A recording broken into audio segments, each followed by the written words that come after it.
ಬೆಳಗಿನ ಬೆಳಕು.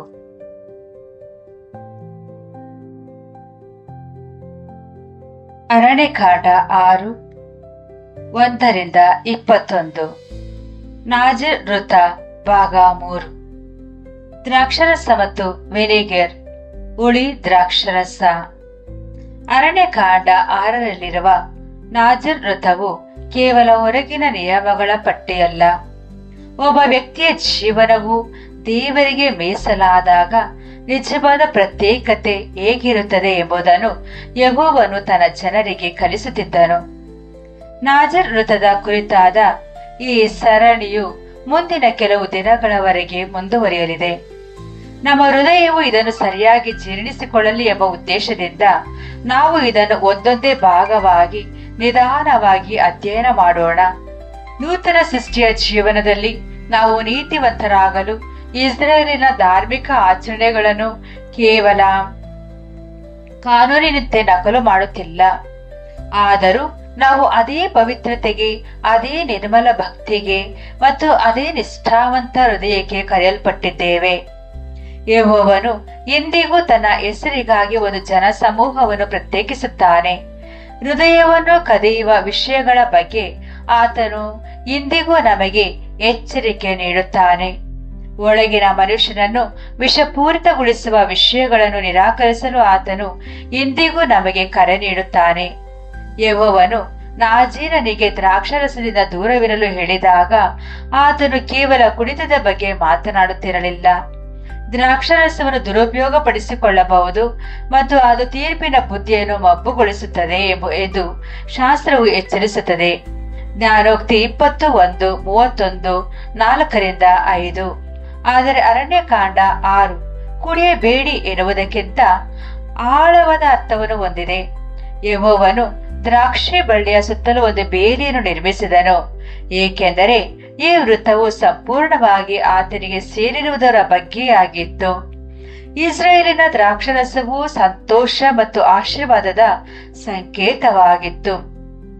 ಆದರೂ ನಾಜೀರನು ಒಂದು ನಿರ್ದಿಷ್ಟ ಅವಧಿಯವರೆಗೆ ಅದನ್ನು ತ್ಯಜಿಸಿ, ಈ ಸಮಯವು ನನ್ನ ಸುಖಕ್ಕಾಗಿ ಅಲ್ಲ, ಇದು ಯೆಹೋವನಿಗಾಗಿ ಎಂದು ಹೇಳುತ್ತಿದ್ದನು. ಇಂತಹ ಸಮರ್ಪಣೆಯೇ ಪ್ರತಿಷ್ಠಾಪನೆಯ ಭಾಷೆಯಾಗಿದೆ. ಪ್ರವಾದಿಗಳ ಬರಹಗಳಲ್ಲಿ ದ್ರಾಕ್ಷಿ ಬಳ್ಳಿಯನ್ನು ಜನರ ಸ್ವಭಾವದ ಚಿತ್ರಣವಾಗಿ ಬಳಸಲಾಗಿದೆ. ಒಳ್ಳೆಯ ಫಲ ನೀಡುವ ಬಳ್ಳಿಯನ್ನು ಯೆಹೋವನು ಮೆಚ್ಚುತ್ತಾನೆ, ಆದರೆ ಕೆಟ್ಟು ಹೋದ ಮತ್ತು ವಿಷಪೂರಿತವಾದ ಬಳ್ಳಿಯನ್ನು ಆತನು ತಿರಸ್ಕರಿಸುತ್ತಾನೆ.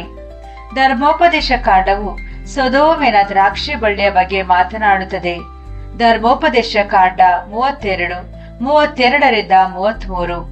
ಈ ಮಾತುಗಳು ಬಹಳ ಗಂಭೀರವಾಗಿವೆ.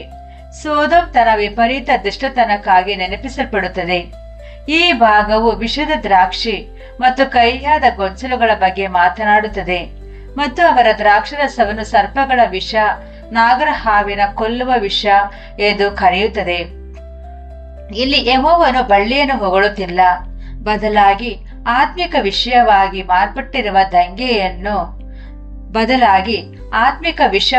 ಮಾರ್ಪಟ್ಟಿರುವ ದಂಗೆಯ ಸ್ವಭಾವವನ್ನು ಆತನು ಬಯಲು ಮಾಡುತ್ತಿದ್ದಾನೆ.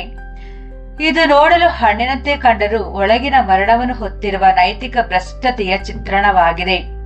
ಈ ಬೆಳಕಿನಲ್ಲಿ ನೋಡಿದಾಗ ದ್ರಾಕ್ಷಿ ಬಳ್ಳಿಯಿಂದ ನಾಜೀರನ ಪ್ರತ್ಯೇಕತೆಯು ಒಂದು ಪ್ರಬಲ ಪಾಠವಾಗುತ್ತದೆ. ಯೆಹೋವನಿಗಾಗಿ ಮೀಸಲಾದ ಜೀವನವು ನೋಡಲು ಸಾಮಾನ್ಯ ಮತ್ತು ಸಿಹಿಯಾಗಿ ಕಂಡರೂ ಕೊನೆಯಲ್ಲಿ ವಿಷವಾಗುವ ಅಂತಹ ದಂಗೆಯ ಮನೋಭಾವವನ್ನು ನಿರಾಕರಿಸಲೇಬೇಕು. ಪ್ರಕಟಣೆ ಗ್ರಂಥವೂ ಸಹ ಅಂತ್ಯ ತೀರ್ಪಿಗಾಗಿ ದ್ರಾಕ್ಷಿ ಬಳ್ಳಿಯ ಭಾಷೆಯನ್ನು ಬಳಸುತ್ತದೆ. ಭೂಮಿಯ ದ್ರಾಕ್ಷಿ ಬಳ್ಳಿಯನ್ನು ಒಟ್ಟುಗೂಡಿಸಿ ದೇವರ ಕೋಪವೆಂಬ ಮಹಾದ್ರಾಕ್ಷಿ ತೊಳೆಯುವ ಗಾಣಕ್ಕೆ ಹಾಕುವ ಬಗ್ಗೆ ಅದು ಹೇಳುತ್ತದೆ. ಪ್ರಕಟಣೆ 14:18-19. ಆ ಬಳ್ಳಿಯು ಯೆಹೋವನನ್ನು ನಿರಾಕರಿಸುವ ಜಗತ್ತಿನ ವ್ಯವಸ್ಥೆಯನ್ನು, ಆತನು ತ್ಯಜಿಸುವ ಸಂಸ್ಕೃತಿಯನ್ನು ಮತ್ತು ಪಶ್ಚಾತ್ತಾಪದ ಬದಲು ದಂಗೆಯನ್ನು ಆರಿಸಿಕೊಳ್ಳುವ ಜನರನ್ನು ಪ್ರತಿನಿಧಿಸುತ್ತದೆ. ಭೂಮಿಯ ದ್ರಾಕ್ಷಾ ಬಳ್ಳಿಯನ್ನು ಆಶೀರ್ವಾದಕ್ಕಾಗಿ ಅಲ್ಲ, ತೀರ್ಪಿಗಾಗಿ ಒಟ್ಟುಗೂಡಿಸಲಾಗುತ್ತದೆ. ನಾಜೀರನು ದ್ರಾಕ್ಷಿ ಬಳ್ಳಿಯನ್ನು ನಿರಾಕರಿಸಿದಾಗ ಅದು ಒಂದು ಜೀವಂತ ಸಂದೇಶದಂತಿದೆ. ಯೆಹೋವನಿಂದ ಪ್ರತ್ಯೇಕಿಸಲ್ಪಟ್ಟ ಜನರು ಈ ಯುಗದ ಮನೋಭಾವದಿಂದ ಕುಡಿಯಲು ಸಾಧ್ಯವಿಲ್ಲ. ನಾವು ನಮ್ಮ ಸಂತೋಷ, ಸಾಂತ್ವನ ಮತ್ತು ಗುರುತನ್ನು ಈ ದುಷ್ಟತನಕ್ಕೊಳಗಾದ ಈ ಜಗತ್ತಿನಿಂದ ಪಡೆದುಕೊಳ್ಳಲು ಸಾಧ್ಯವಿಲ್ಲ. ನಮ್ಮ ಹೃದಯವು ಯೆಹೋವನಿಗೆ ಮತ್ತು ಆತನ ಮೆಸ್ಸಿಯನಿಗೆ ನಿಷ್ಠವಾಗಿರಬೇಕು. ಎಜೆಕಿಯೇಲನು ಮತ್ತೊಂದು ಬಲವಾದ ಚಿತ್ರಣವನ್ನು ನೀಡುತ್ತಾನೆ.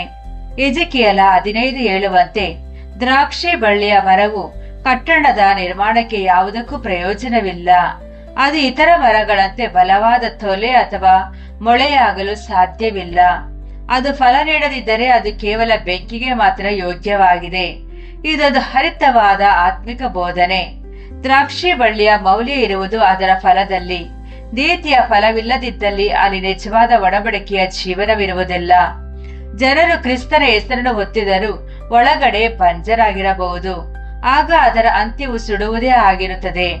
ಆದ್ದರಿಂದ ಯೆಹೋವನ ಪ್ರತ್ಯೇಕತೆಯ ಕರೆಯ ಫಲಭರಿತವಾಗಲು ನೀಡುವ ಕರೆಯೂ ಹೌದು. ಒಳಗಿನ ನಿಷ್ಠೆ ಇಲ್ಲದ ಹೊರಗಿನ ಗುರುತು ಹೆಚ್ಚು ಕಾಲ ನಿಲ್ಲಲಾರದು ಎಂಬ ಎಚ್ಚರಿಕೆ ಇದಾಗಿದೆ. ಈಗ ಹೋಶೇಯನು ಈ ಎಚ್ಚರಿಕೆಯನ್ನು ಹೃದಯಕ್ಕೆ ಹತ್ತಿರ ತರುತ್ತಾನೆ.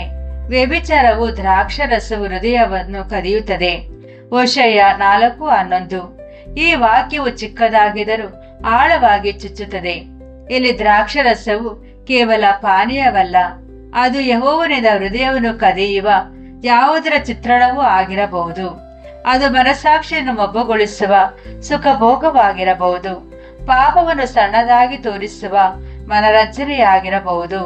ಆತ್ಮವನ್ನು ರಾಜಿ ಮಾಡಿಕೊಳ್ಳುವಂತೆ ಮಾಡುವ ಸ್ನೇಹವಾಗಿರಬಹುದು.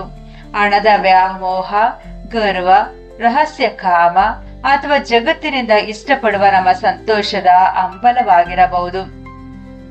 ಪ್ರಾರ್ಥನೆ ಒಣಗಿ ಹೋಗುವವರೆಗೆ, ಶಾಸ್ತ್ರವು ಬೇಸರ ತರುವವರೆಗೆ ಮತ್ತು ವಿಧೇಯತೆಯು ಭಾರವೆನಿಸುವವರೆಗೆ ಹೃದಯವು ಸ್ವಲ್ಪ ಸ್ವಲ್ಪವಾಗಿ ದೂರ ಹೋಗಬಹುದು.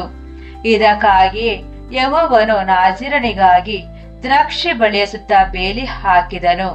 ಪ್ರತ್ಯೇಕತೆಯು ಕೇವಲ ದೊಡ್ಡ ಪಾಪಗಳನ್ನು ತಪ್ಪಿಸುವುದಷ್ಟೇ ಅಲ್ಲ, ಹೃದಯವನ್ನು ನಿಧಾನವಾಗಿ ದೂರ ಒಯ್ಯುವ ಸಂಪೂರ್ಣ ಪ್ರವಾಹವನ್ನೇ ನಿರಾಕರಿಸುವುದಾಗಿದೆ ಎಂದು ಆತನು ಕಲಿಸುತ್ತಿದ್ದನು. ನಂತರ ಯೆಹೋವನು ನಾಜೀರನು ದ್ರಾಕ್ಷರಸದಿಂದ ಮಾಡಿದ ವಿನಿಗರ್, ಹುಳಿ ದ್ರಾಕ್ಷರಸ ಅನ್ನು ಸಹ ತೆಗೆದುಕೊಳ್ಳಬಾರದು ಎಂದು ಹೇಳಿದನು. ವಿನಿಗರ್ ಎಂದರೆ ಕೆಟ್ಟು ಹೋದ ದ್ರಾಕ್ಷರಸ. ದ್ರಾಕ್ಷರಸವು ಹುದುಗಿ ದ್ರಾಕ್ಷರಸವಾಗಿ ನಂತರ ಅದು ಮತ್ತಷ್ಟು ಬದಲಾಗಿ ವಿನೆಗರ್ ಆಗುತ್ತದೆ.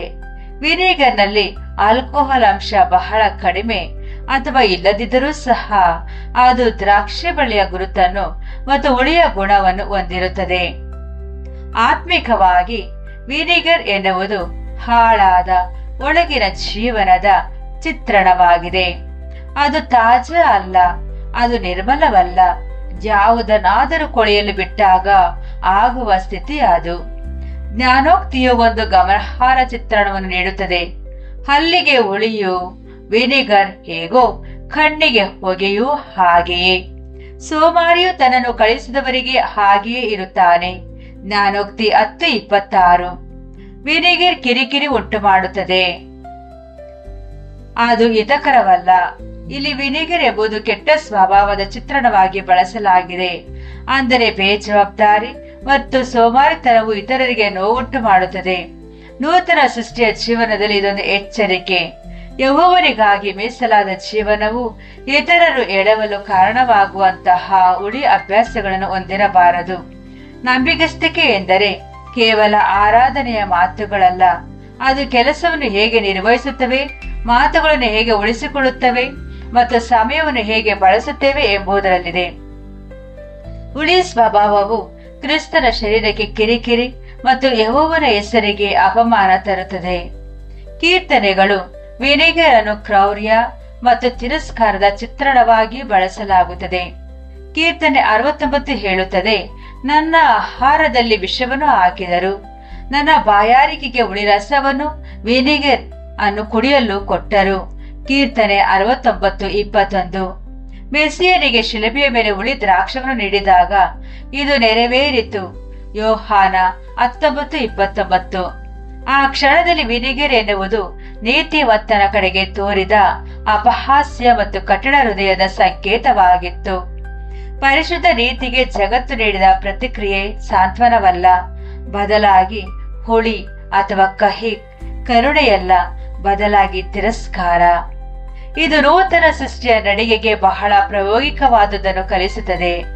ಯೆಹೋವನು ನಮ್ಮನ್ನು ನಿಷ್ಠೆಗೆ ಕರೆಯುವಾಗ ಕಹಿ ಭಾವವು ಒಳಬರಲು ಪ್ರಯತ್ನಿಸುತ್ತದೆ. ಮನಸ್ತಾಪಗಳು ಬೇರೂರಲು ಪ್ರಯತ್ನಿಸುತ್ತದೆ. ಮನಸ್ತಾಪಗಳು ಬೇರೂರಲು ನೋಡುತ್ತವೆ.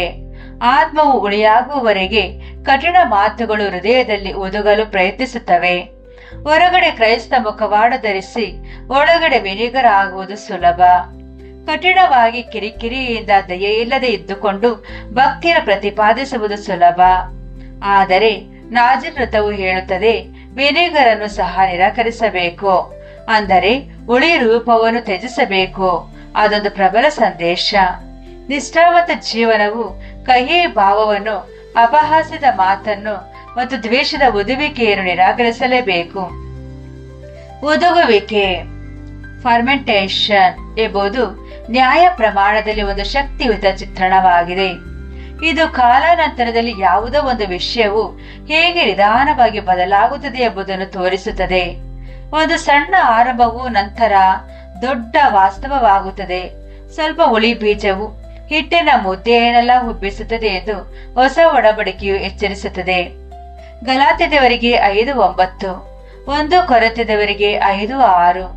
ಅದೇ ರೀತಿ ಸಣ್ಣ ಕಹಿ ಭಾವವು ದೊಡ್ಡದಾಗಿ ಬೆಳೆಯಬಹುದು.